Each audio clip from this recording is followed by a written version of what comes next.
Walaupun tanggal tua, tapi kalau tempenya dimasak kayak gini udah berasa kayak makan daging loh. Ini nikmat banget, bikin nambah nasi berkali-kali. Jadi pertama-tama di sini aku ada sayur kol, tinggal diiris aja tipis-tipis kayak gini. Sayur ini tuh biasa ada uletnya kecil-kecil gitu ya, dan kalau cuma dicuci pakai air biasa itu tuh nggak bakalan ngefek. Makanya aku rendam dulu pakai sedikit garam dan juga baking powder. Rendam selama kurang lebih 15 menitan aja. Nah, sambil nunggu aku mau lanjut buat iris-iris tempe. Ini tempenya aku potong segitiga kayak gini, terus diiris aja tipis-tipis. Untuk bumbunya aku tuh cuma pakai bawang merah, bawang putih, cabai rawit, cabai keriting. Untuk takaran cabai rawitnya boleh dibanyakin kalau suka pedas, dan aku juga tambahin terasi. Kasih sedikit air, dan ini mau lanjut buat aku blender sampai halus. Kalau nggak mau di blender boleh banget diulek, yang penting hasilnya sama-sama halus. Nah, ini bumbunya udah halus, langsung aja aku tuang di atas tempenya. Untuk seasoningnya aku kasih garam, kaldu bubuk, terus aku juga tambahin irisan daun jeruk. Untuk tepungnya aku pakai tepung terigu sama tepung maizena. Aduk-aduk sampai tempe dan juga bumbunya kecampur rata. Di sini biar tempenya lebih meresap bumbu, aku mau diemin dulu selama kurang lebih 10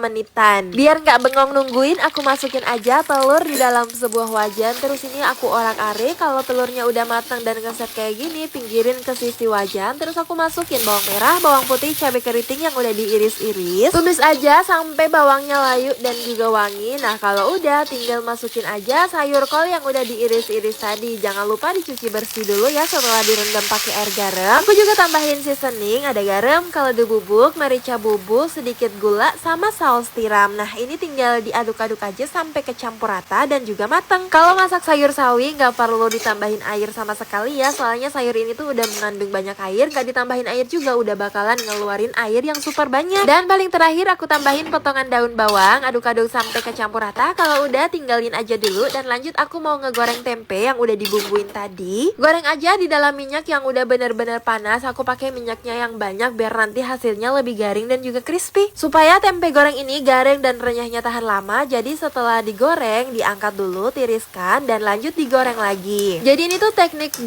kali penggorengan gitu, dijamin nanti tempenya bakalan renyah dan awet tahan lama. Untuk penggorengan yang kedua juga nggak usah lama-lama, pakainya api yang super besar. Kalau udah kelihatan kering kayak gini, langsung aja aku angkat, tiriskan. Di sini untuk pelengkapnya tadi aku udah iris-iris bawang merah sama cabai ya, tinggal masukin aja ke dalam sebuah wadah, terus aku tambahin kecap manis. Nah, ini dia menu aku yang sederhana hari ini. Ada tumis telur sawi dan juga tempe goreng terasi daun jeruk. Dimakannya pakai nasi putih anget dan juga sambal kecap. Walaupun menunya sederhana, simple, dan murah meriah kayak gini, tapi menu rumahan yang gak bisa ditolak dan bikin nambah nasi sampai